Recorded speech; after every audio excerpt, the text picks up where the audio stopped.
Safdah TV. Lihat apa Ki? Ini bingung aku tuh ya, aku lihat artikel Indonesia itu kebanyakan orang Islam zaman sekarang tuh kayak kebagi-bagi gitu. Ada yang satu di bawah naungan Ustadz ini, satu di bawah naungan Ustadz ini. Oh, perpecahan. Gimana tuh? Namanya perbedaan mah biasalah, itulah. Ada yang bilang perbedaan itu adalah rahmat gitu kan. Jadi saling melengkapi ntar. Gak bisa dong, berbeda kan? Assalamualaikum. Waalaikumsalam warahmatullahi wabarakatuh. Masya Allah, sehat. Sehat, Ustaz?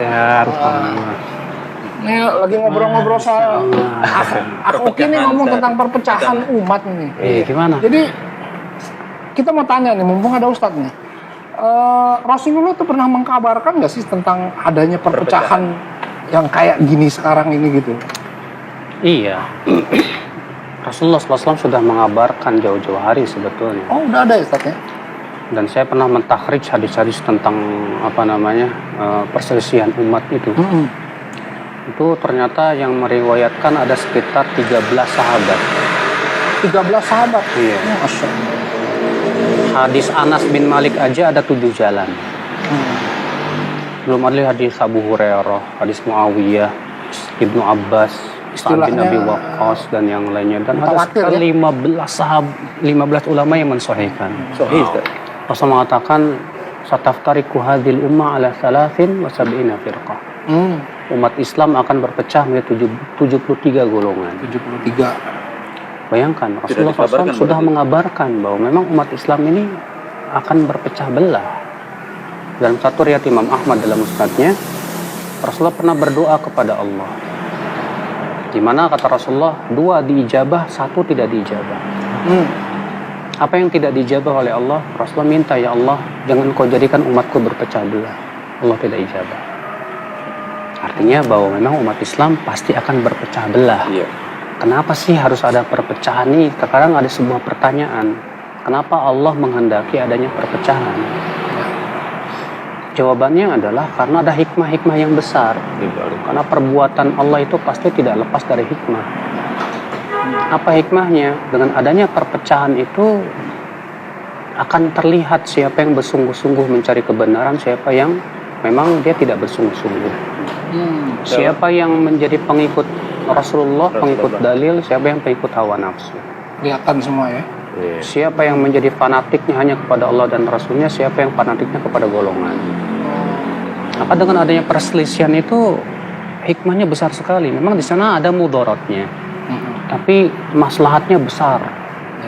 Artinya kenapa Allah mengadakan adanya perselisihan? Karena Allah ingin menguji dengan perselisihan itu. Allah ingin menguji siapa di antara kita yang benar-benar menuntut ilmu, siapa yang tidak.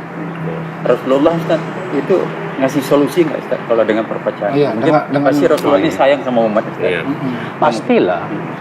Rasulullah SAW yang sudah mengabarkan umat Islam berpecah belah, juga Rasulullah sudah memberikan solusi.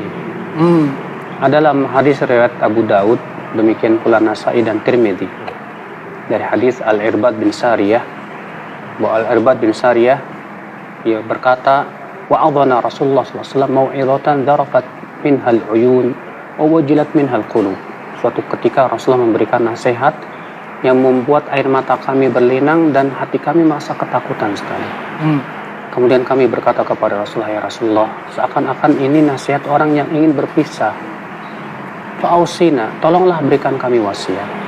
Kata Rasulullah, usikum bitaqwallah. Aku wasiatkan kalian untuk bertakwa kepada Allah.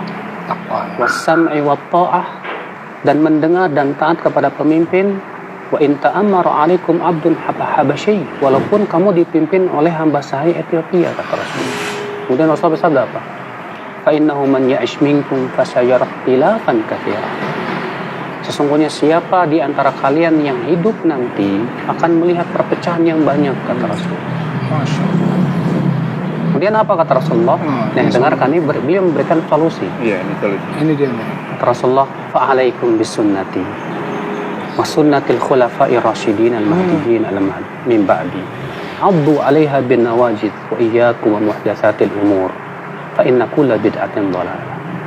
Kata Rasulullah, pada saat kalian melihat perpecahan itu, fa'alaikum, fa di sini li ta'qib, kata para ulama. Artinya, maka di saat itu hendaklah kamu berpegang kepada sunnahku dan sunnah khulafaur rasyidin yang tertunjuki setelah.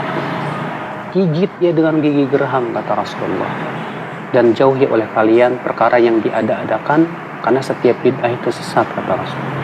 Lihat, Rasulullah ternyata ketika mengabarkan akan terjadinya perpecahan, Rasulullah sudah memberikan solusi. Ya. Solusi Rasul tentu yang terbaik dong. Kenapa? Karena Rasulullah SAW sudah mendapatkan wahyu dari Allah Subhanahu wa Ta'ala. Kata Rasulullah, maka hendaklah kalian pegang sunnahku. Tapi Rasulullah tidak hanya mencukupkan sunnahku loh. Apa kata Rasulullah? Dan sunnah khulafaur rasyidin. Dalam satu riwayat yang lain yang dikutip oleh Hakim, yang aku dan para sahabatku di atasnya. Ya. Kemudian solusi yang kedua apa? Jauhi perkara yang bid'ah. Oh, itu dia itu. Nah, untuk berpegang kepada sunnah dan menjauh bid'ah di saat perpecahan umat itu berat loh. Ya. Makanya dalam satu riwayat Rasulullah bersabda apa? Al-mutamassik bi sunnati inda ikhtilafi ummati kal qabid alal jamr. Orang yang berpegang kepada sunnahku di saat umatku berpecah belah seperti itu, seperti memegang bara api. Bara api ya. Berat memang.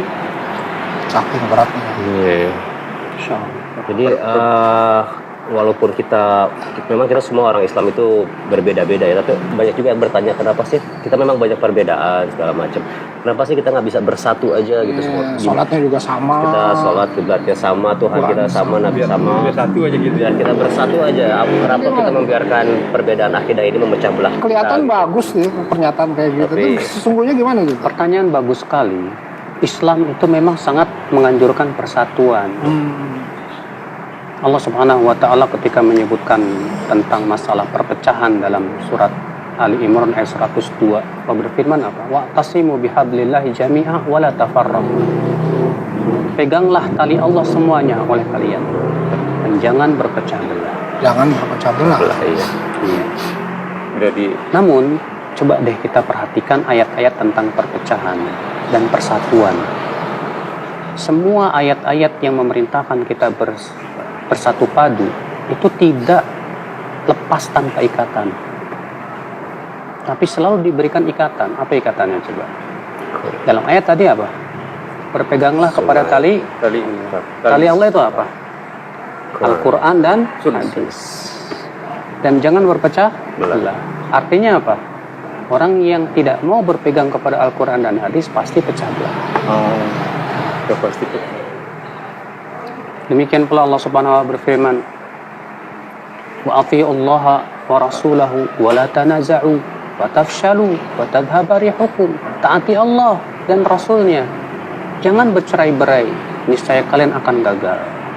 Lihat, Allah mengatakan dulu apa? Taati Allah dan Rasul. Lalu Allah mengatakan apa? Jangan bercerai-berai. Berarti kalau kita tidak mau menaati Allah dan Rasulnya, kita pasti cerai-berai. Nggak mungkin bersatu ya. Nggak mungkin. Iya. Sekarang begini, kita bersatu dalam kebaikan itu penting sekali. Bersatu dalam ketaatan, bersatu di atas tauhid, bersatu di atas sunnah Nabi SAW itu harus. Tapi mungkinkah kita bersatu dengan cara mendiamkan kesyirikan? Mungkinkah kita bersatu dengan cara mendiamkan kemaksiatan? Mungkinkah kita bersatu dengan cara mendiamkan kebid'ahan? Iya. Sementara Rasul tadi sudah mengabarkan supaya kita menjauhi kebid'ahan. Iya. Lihat para ulama terdahulu ya. Di zaman Imam Syafi'i, Imam Ahmad ketika muncul firqah-firqah sesat, mereka membantah dalam kitab-kitab mereka. Sampai ada Imam Ad-Darimi, Abu Sa'id Ad-Darimi itu membuat sebuah bantahan buku berjudul Raddu Uthman bin Sa'id Ad-Darimi ala Bishr al-Marisi Abdal. Bantahan Uthman bin Sa'id Ad-Darimi terhadap Bishr al-Marisi. Demikian pula Imam Ahmad menulis kitab Ar-Radd al-Jahmiyah. Para ulama juga menulis bantahan-bantahan. Artinya ini dalam rangka apa? Karena rusaknya akidah itu, keroposnya akidah itu sebab keruntuhan umat Islam. Lihat Rasulullah SAW ketika mengabarkan tentang orang Khawarij, Rasulullah SAW mengabarkan orang Khawarij itu apa? Mereka membaca Quran, mereka membawakan hadis-hadis Nabi SAW, ibadahnya luar biasa, sholatnya dan yang lainnya. Tapi apa kata Rasulullah? Mereka keluar dari Islam sebagaimana keluarnya melesatnya busur panah. Artinya sahih dari Bukhari dan Muslim. Bahkan Rasulullah dalam satu riwayat Al-Ajuri yang sahih, Rasulullah mengatakan dan orang Khawarij apa? Kilabun nar, anjingnya api neraka. Mereka anjingnya api neraka. Rasulullah mengabarkan tentang Qadariyah. Qadariyah itu orang yang menolak adanya takdir. Takdir, ya. Apa kata Rasulullah? Al-Qadariyah itu majus hadil ummah. Qadariyah itu majusi umat Islam. Artinya persatuan itu jangan sampai menyebabkan kita diam dari menjelaskan tentang kebenaran. Yang hak gitu Ustaz. Cuma masalah yang ada sekarang adalah ayo kita bersatu, tapi kamu nggak usah ngomong masalah tauhid syirik karena itu bisa memecah belah. Ayo kita bersatu, kamu nggak usah ngomong deh masalah bid'ah sunnah, nanti kamu pecah belah. Kalau seperti itu jadinya saya yakin, Mbak, tauhid, sunnah, taat yang akan habis. Dan ditinggalkan Ustaz ya. Ini jelas akan tercampur baur antara akidah yang sahih dengan akidah yang tidak sahih. Perbedaan di dalam Sementara Allah mengatakan apa? Wala talbisul haqqa bil batil. Jangan campur baurkan antara hak dan yang batil. Jadi rusak semua ya. Akan rusak semua. Ya agama ya kehidupan hari-hari jadi. Makanya di zaman sekarang ketika kita membantah kesesatan, kita yang dihabisi. Dan memang benar kata Rasulullah. berbeda. Iya, benar kata Rasulullah. Orang yang berpegang kepada sunnahku di saat umatku berpecah belah itu seperti memegang bara api. Berat, panas. Berat dan Taib. Masya Allah. Dapat ilmu kita akan Alhamdulillah. Alhamdulillah ya. Kita habisin dulu teh kita. Jazakallah.